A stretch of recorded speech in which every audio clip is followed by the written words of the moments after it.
So thank you, Mr. Snayman, for that very kind introduction. And thank you to so many of you who have been showing me kindness ever since I got here yesterday and having a wonderful time. And in the wake of so much kindness, I hope you will not find it unkind or inconsiderate towards the organizers of this fine event if I here disclose something about my mental condition. I've never been diagnosed with a mental problem, but the fact is, I am the headmaster of a boys' boarding school, which probably means that I am not quite in my right mind. And it took doing that to realize this possibility, but whatever insanity or whatever that I may be under, it will hopefully not prove any impediment at all to my having something sane to say to you good people this morning. And that is what our esteemed organizers are hoping now too. They didn't look at this. But I can perhaps waylay some concerns that they may be having right now, as I occupy this more or less prominent position before you, by quoting the Cheshire Cat when he said to Alice along her pilgrimage, "We're all mad here." And are we not? Not mad, properly speaking, of course, but in some ways, or by some perspectives, we are all mad here, displaced, distracted, trying to make sense amid the nonsense, seeking some home that makes eternal sense, and thus, we're all pilgrims here. Like the white rabbit, we all really must be going. We're all late. We all must arrive where we belong. And we will all be mad in a certain sense, even if we are not crazy, until we get there. Because you see, there is sometimes a seeming lack of reason when doing things for the right reason. And especially when the world holds them as wrong or unreasonable, from Peter vaulting over the side of his boat to walk on water, to Don John of Austria dancing on the deck of his boat at the Battle of Lepanto, every member of the church militant in the trenches against a godless age must face and fight delusion, and be called crazy for it. So, anyway, being mad, hopefully in a healthy way, I don't mind saying that I feel quite at home here with all of you, and with your monastery, and with your denial of the unreasonable things the world wants reasonable folks like you to accept like fools. So, thank you for having me. I have three epigraphs that I'd like to read to you that I hope will present the idea of my talk. So here they are. The first one is from Romans. For the invisible things of him from the creation of the world are clearly seen, being understood by the things that are made. The second is from The Idea of a Pilgrimage, short essay by Hilaire Belloc. Thus I may go upon a pilgrimage with no pack and nothing but a stick and my clothes. But I must get myself into the frame of mind that carries an invisible burden, an eye for happiness and suffering, humor, gladness at the beauty of the world, a readiness for the raising of the heart at the vastness of a wide view, and especially a readiness to give multitudinous praise to God. For a man that goes on pilgrimage does best if he starts out with the heart of a wanderer, eager for the world as it is, forgetful of maps and descriptions, but hungry for real colors and men and the seeming of things. Third, G.K. Chesterton, from Orthodoxy. This one is a little longer, but just listen to this. Just listen. I had often called myself an optimist to avoid the too evident blasphemy of pessimism. But all the optimism of the age had been false and disheartening for this reason, that it had always been trying to prove that we fit into the world. The Christian optimism is based on the fact that we do not fit into the world. I had tried to be happy by telling myself that man is an animal like any other which sought its meat from God. But now I really was happy, for I had learnt that man is a monstrosity. I had been right in feeling all things as odd, for I myself was at once worse and better than all things. The optimist's pleasure was prosaic, for it dwelt on the naturalness of everything. The Christian pleasure was poetic, for it dwelt on the unnaturalness of everything in the light of the supernatural. The modern philosopher had told me again and again that I was in the right place, and I had still felt depressed, even in acquiescence. But I had heard that I was in the wrong place, and my soul sang for joy, like a bird in spring. The knowledge found out and illuminated forgotten chambers in the dark house of infancy. I knew now why grass had always seemed to me as queer as the green beard of a giant, and why I could feel homesick at home. That's good stuff. Okay. Now, Reverend Fathers, ladies and gentlemen, there is a short tale by Mr. Chesterton that very few folks have read, and it's called Homesick at Home. Read it if you can find it. It's in a really weird book called The Colored Lands. It's a lovely, strange little story, and it's about a pilgrimage. In it, a man named White Wind, which is a great name for a character, White Wind. He grows disenchanted with his wife, his children, his house, and his farm, as a man might, I suppose. White Wind becomes homesick at home, forgetful of all that he has, and so disillusioned that he cannot, after a point, even recognize his family or his farm. So, he grabs his dusty hat and his cobwebbed staff and marches out the front door to find them again by walking around the earth to return home. It's Chesterton. He goes from his home to rediscover his home and rekindle the sacred fire that had gone out, and to do so with the spark that is the joy of coming home. It is a parable about the renewal that comes with pilgrimage. And the story opens with these words.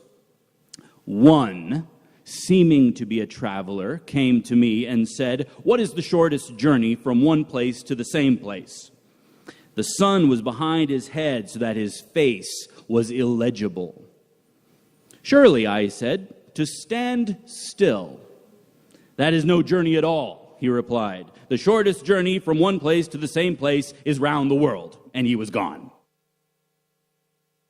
Though White Wind found that it is the road that makes the home, just as one might say that it is also the road, the Camino, that makes the pilgrimage, I object to the notion that to stand still is no journey at all.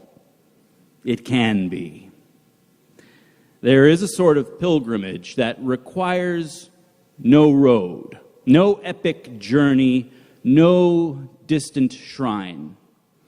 There is a sort of pilgrimage that stands still in one place, and it is no less able to render a new and holy luster to the spiritual side of things, and it is no less joyful.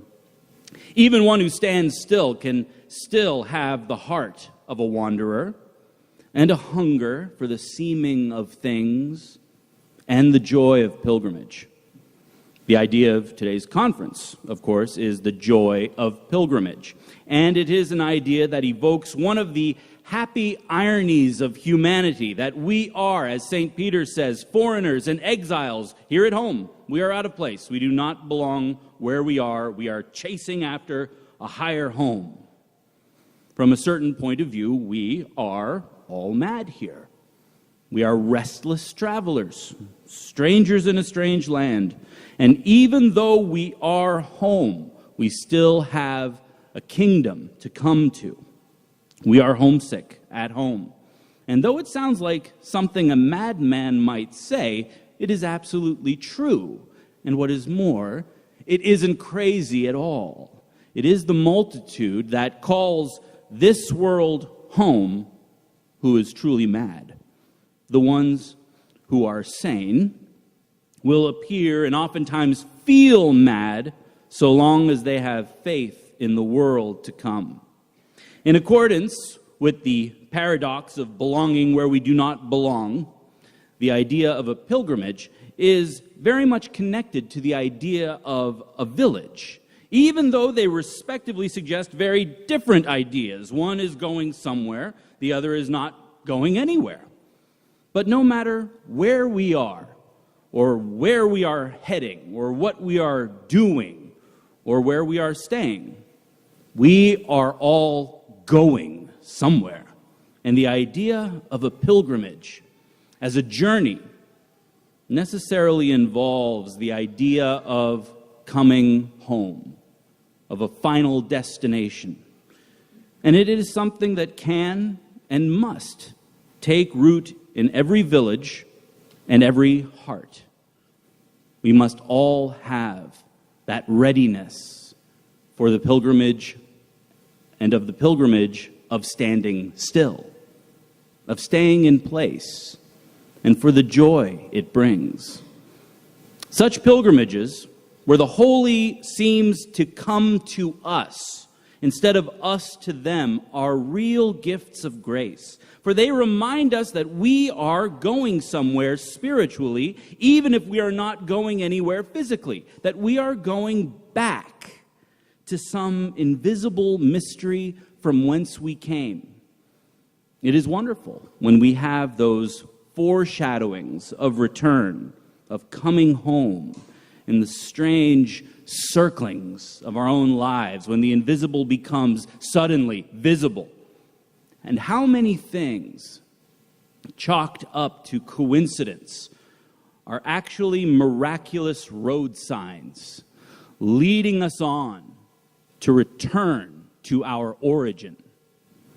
The revolution of things are wheels that are on the move, carrying us, as in a chariot, to a heavenly home. And we must be watchful for those moments, those little homecomings that point to a larger one. Now, when I was 16 years old, I got lost on the Chartres pilgrimage in France. Totally lost. It was raining, and I had been separated by my chapter somehow, and I did not know what to do. And as I was fumbling and stumbling about through the mud, feeling confused, maybe afraid, I saw and heard, I noticed this cassocked young man speaking English. So I approached him and I asked him if he could help me find my group. Who is your group? This seminarian asked. St. Clement's from Ottawa. Follow me, he said. And he takes off. He starts running through the mud. And I followed him. And he was just running right through the middle of all these chapters. It was kind of exciting. I followed him. He was just running chapter after chapter through all these countries and peoples. And we ran through like Ireland and Portugal and China and the planet of the Boy Scouts. I don't know what that was. And we ran through this wet, trodden earth, and then finally saw a familiar flag and a familiar face, and I was found. And I didn't say anything to him. He was at a distance. He just looked at me, he waved, he was gone. So 20 years later, I was lost again. I'm lost quite often. This time, I was the headmaster of a boys' school with no home, and I suppose you could say we were on a pilgrimage of sorts to find one. It was raining this time, too, and it was Ash Wednesday. Our school had operated for many years at a beautiful property that we had lost the use of, and I had ambitions to regain it. So every year, I would write, a kind of letter of inquiry to the priestly order who owned the building, but, nothing really happened. But this year I thought I would try something different, okay? I decided to call the Superior General directly and ask him, point blank, if he would sell the place to us, okay? So maybe he would help me if I took that very bold, direct approach. So I was looking up his number in Switzerland. He lived in Switzerland.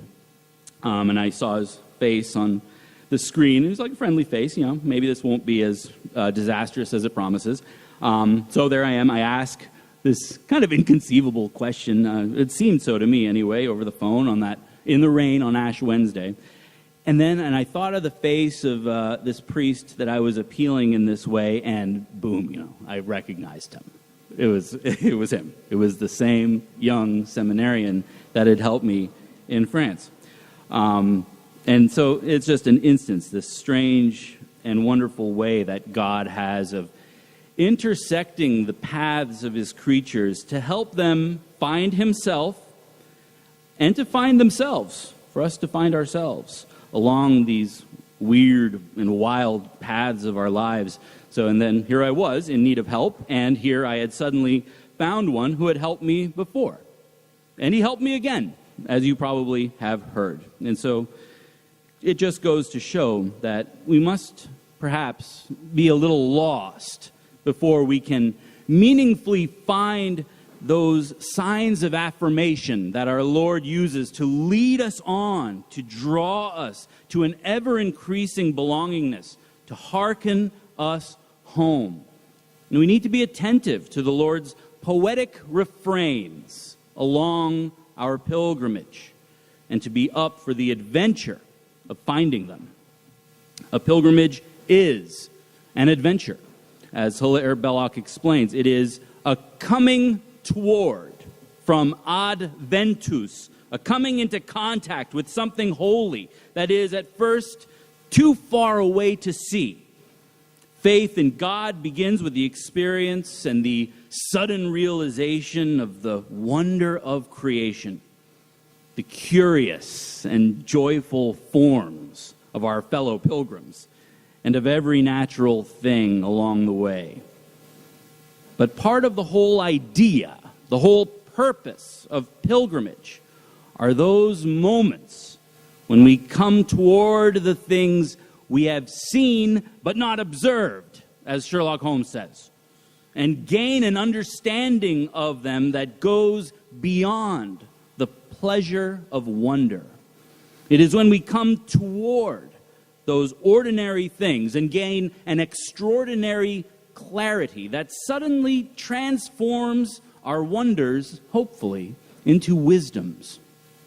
It is then that our pilgrimage arrives at something sacred, a shrine, a church, a tomb, a village, a home, a family.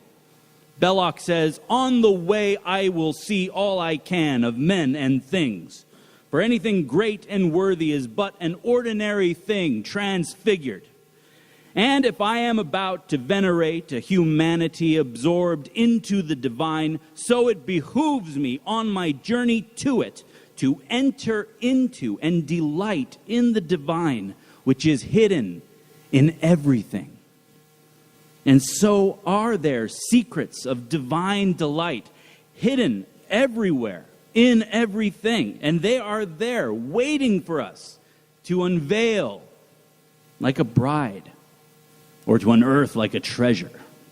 If only we wait and watch for them to appear on the horizon of our lives as the spires of Chartres Cathedral do, thin and gray like a mirage or a miracle on that second day of walking. There are meanings to things that emerge from the blue distance once we allow them to approach us over time. And as pilgrims, we have to come home to the meaning of things and to be patient with our misunderstandings, with our weaknesses, with the darkness in our mind, our so-called madness, which makes the truth difficult to see until we come forth into the light of things, as Wordsworth said. As pilgrims, we must seek the way, the truth, and the life in things, in ordinary things, until they come home to us, even as we come home to them. And following this theme, this idea, we can look to the scallop shell as an instance of uncommon meaning or symbols lying hidden in common things. As many of you no doubt know, the scallop shell is the chief insignia or badge of the pilgrimage and the pilgrim, primarily through its relation to the Camino de Santiago, the way of St. James in Spain. The shell features in a legend about the arrival of the body of St. James in northwest Spain when a knight on horseback somehow fell with his horse into the sea and was miraculously saved, rising and riding out of the waves, completely covered in seashells. It's kind of a beautiful image. And so the shell served as a kind of token for sinners going to the tomb of St. James, a token to present as proof of having completed the pilgrimage to Santiago. And there are practical reasons also, the shell being a suitable tool for the holy traveler as a spoon, a cup, a dish, an alms bowl, or a baptismal vessel. But symbolically, the scallop presents the idea of a pilgrimage. It's fanned furrows, if you can imagine a scallop shell, are many roads, all leading to one place, always tending towards some single destination. The idea of the pilgrimage is the reality of our lives and its joy.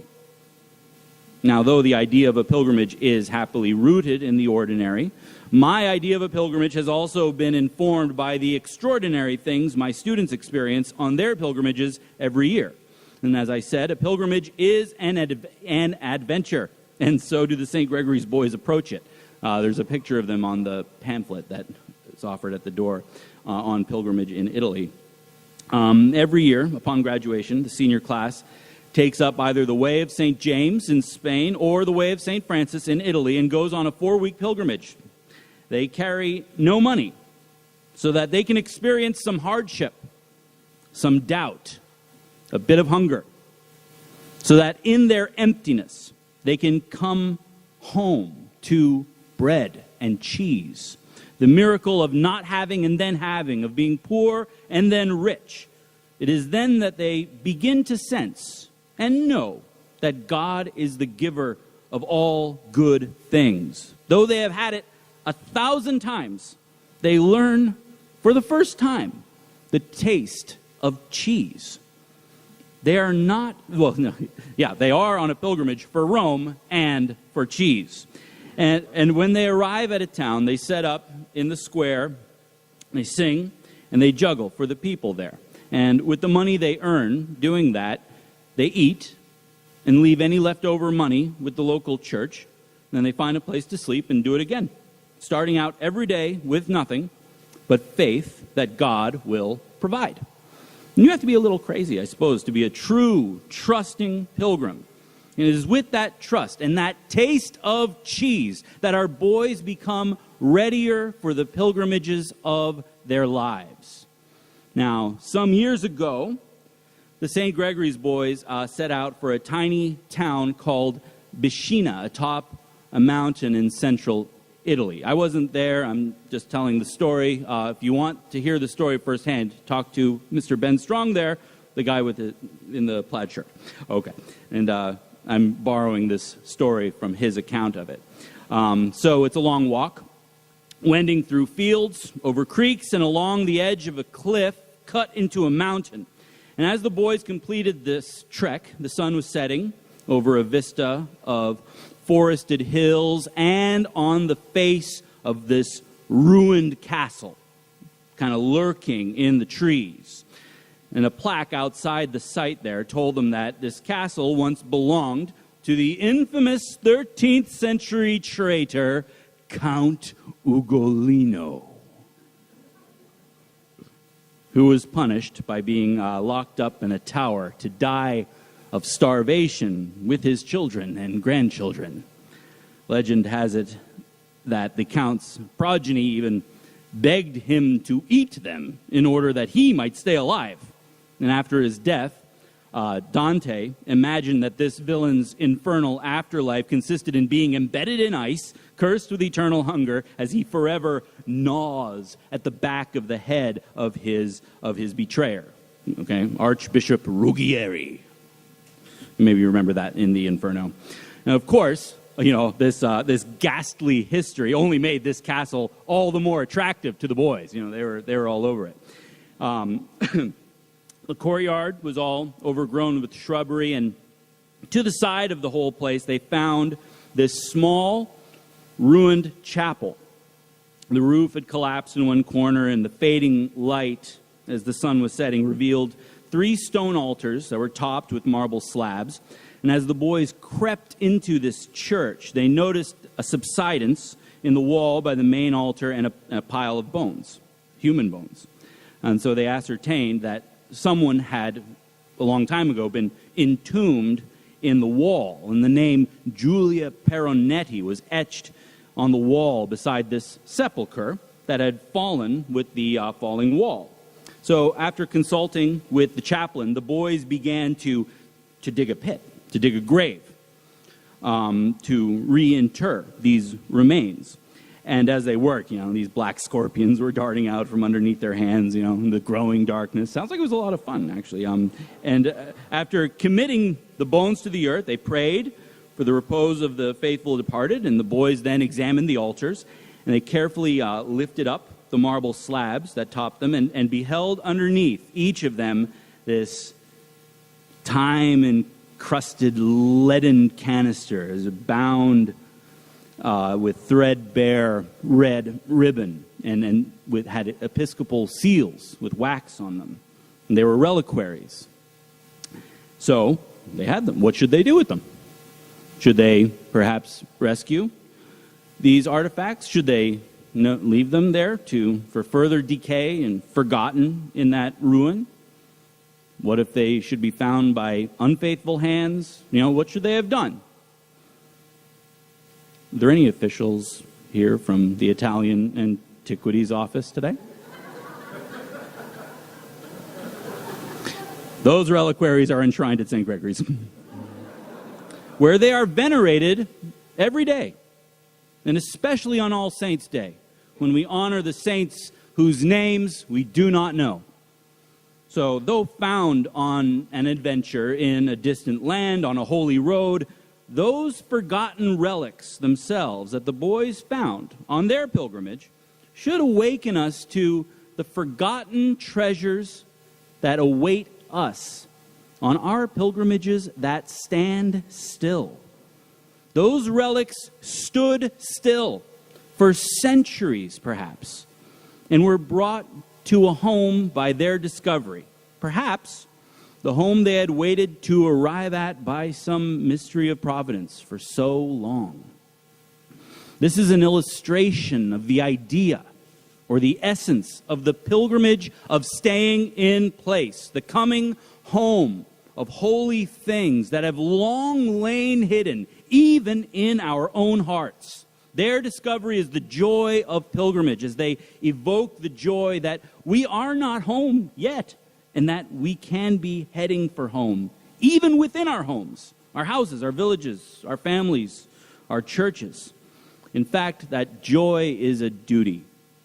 Again, from Belloc's vision of a pilgrim, I would rather, for the moment, that he went off in a gay tramping spirit, not oversure of his expenses, not very careful of all he said or did, but illuminated and increasingly informed by the great object of his voyage, to lose the mind, not lose, to, no, too much madness, to loose the mind and purge it in the ultimate contemplation of something divine. This is the challenge of the true pilgrim, to be light on a heavy road, to find joy in the weary way. It is the balance between taking nothing seriously and taking everything seriously. And the balance is a Catholic one. Catholics need to march the line between being too intense and being too indifferent. For the faith is neither severe nor senseless. It is joyful. And joy is a quality requiring both seriousness and lightheartedness. Catholics need to joke as they journey and thank God sincerely for the joke.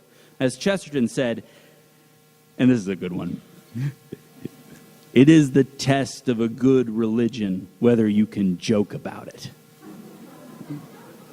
And this is the true pilgrim's vision of the world and of Christianity, that Christians see the joyful juxtapositions of faith and reason, sense and nonsense, peasant and king, heaven and earth, man and God. These improbable juxtapositions and implausible relations are a great cause for joy, and especially as they are enshrined in every fellow pilgrim we meet along the way of our lives. The reality of the church is that it is comprised of every type of Chaucerian character, with their particular faults and flaws. In short, the church is comprised of sinners, not saints. And we must learn to see them in the right light and frame of mind if we are to know the joy of pilgrimage. And in the words of Charles Dickens' carol, Christmas Carol, that is, to think of people as if they really were fellow passengers to the grave and not another race of creatures bound on other journeys. The union of love and laughter is crowned in God, and striving to live in Him must involve cherishing what has been overlooked, hailing miracles in a world where miracles are outlawed, and even being branded as a lunatic for the sake of being Catholic. G.K. Chesterton, sorry, I really like G.K. Chesterton. Keep coming back to him. Chesterton was such a Catholic. And once he came home to a wonderful truth in a really wonderful way, and he did so without having to go anywhere exotic to discover something exciting. And the story begins, at least the way I have heard it told, with Chesterton calling out frantically to his wife from his study, okay? She had left him there reading to go prepare the afternoon tea, and all of a sudden he started shrieking her name. So Frances, his wife, she flies from the kitchen, with her heart beating and her apron flapping, and she bursts into the study to see what Gilbert could possibly be bellowing about like this, and his voice had not ceased to call when she arrived, and good heavens, Gilbert, what on earth is the matter? And little did she know that it really was a matter of heaven and earth, okay? The chair that Mr. Chesterton had been occupying was shot over on its back. The book Mr. Chesterton had been reading was splayed out on its pages. And as for Mr. Chesterton, he was at the window as if he had been flung against it with his palms on the glass and his hair leaping in the sunlight. And Frances says, Gilbert, what is it? Francis, he said, and his eyes, perhaps, glistening behind his pince-nez. The grass is green. Yeah, it's a good story.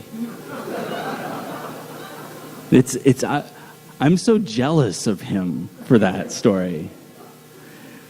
It's a story of a man's strange and sudden homecoming to a homely truth.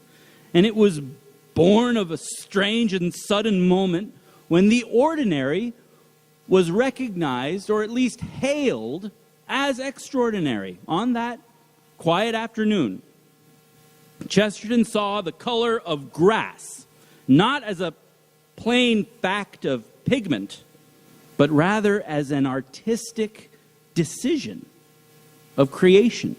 He witnessed the accidental, in a way, become essential. He beheld that green mantle of the world as the miracle it is. Chesterton came home to this beautiful truth and goodness that the grass is green. And he came to it like some Euclidean proposition or something that had taken decades to demonstrate. And he rejoiced in that homecoming, in that pilgrimage.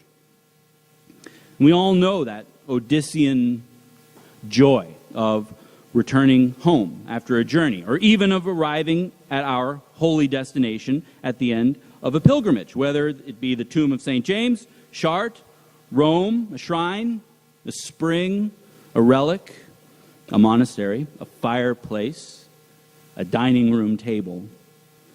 Everyone has a place where they belong, temporarily. And when they wend their way there, after weary wanderings, it is a fulfillment of the heart, the happy reclamation of familiar surroundings, and personal orientation has provided inspiration for poets and peoples throughout the ages. It's a powerful mystery, and it's the powerful mystery of pilgrimage, a mystery that can take us where we belong, even when we do not necessarily take the road. This past fall, I rounded up my students, and I led them out to this large ash tree on the front lawn of our school's campus. I've taken a lot of students out there to talk about Robin Hood, but little did I know, walking towards that tree, that this year it was going to be different. And the boys, we got there and they strewed themselves on the grass around the trunk with their books, as they always have. And I looked up into these branches that were fast growing bare. The air was kind of littered with these fluttering yellow leaves. And at that moment, I suddenly recalled a poem that my literature teacher, Mr. Clark, who's here today, had taught me when I was a boy. A poem about fall and childhood. And it was then and there, standing under that golden, unleaving tree with those children, that I understood the poem for the first time. And I had memorized it when I was a child, and I had carried it in my heart for all those years. For, as it seemed, that precise moment, I came home to that poem at last, having, I suppose, been on pilgrimage with it without even knowing it. And so I recited Hopkins' Spring and Fall as I never had before, with a new and real meaning. That Isaac Martin boy was there. You remember this?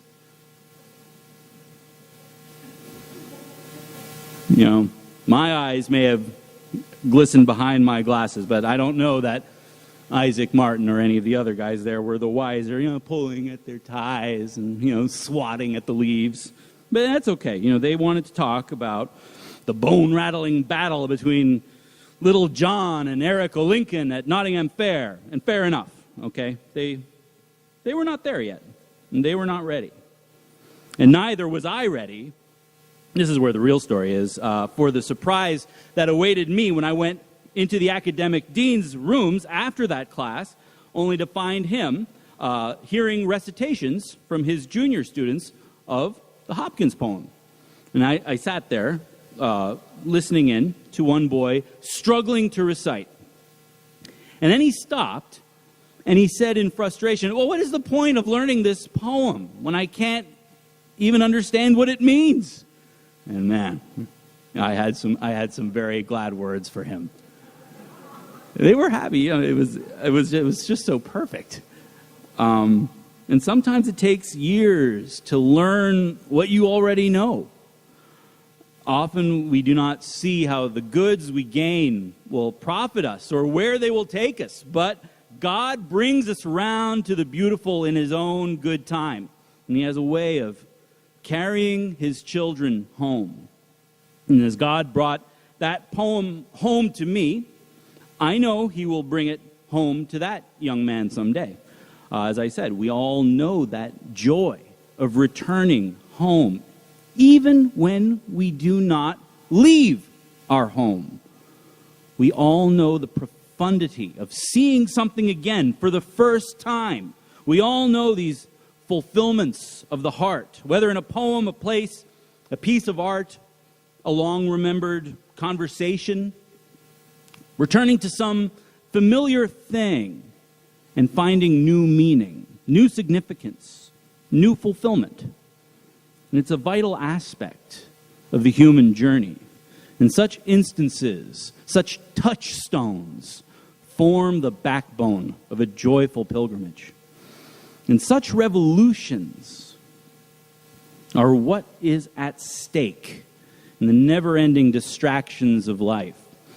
They are the reason for the existence of good families, good schools, good parishes, good villages, to plant perennials in the soul, that they may be noticed and appreciated, perhaps after years of blooming.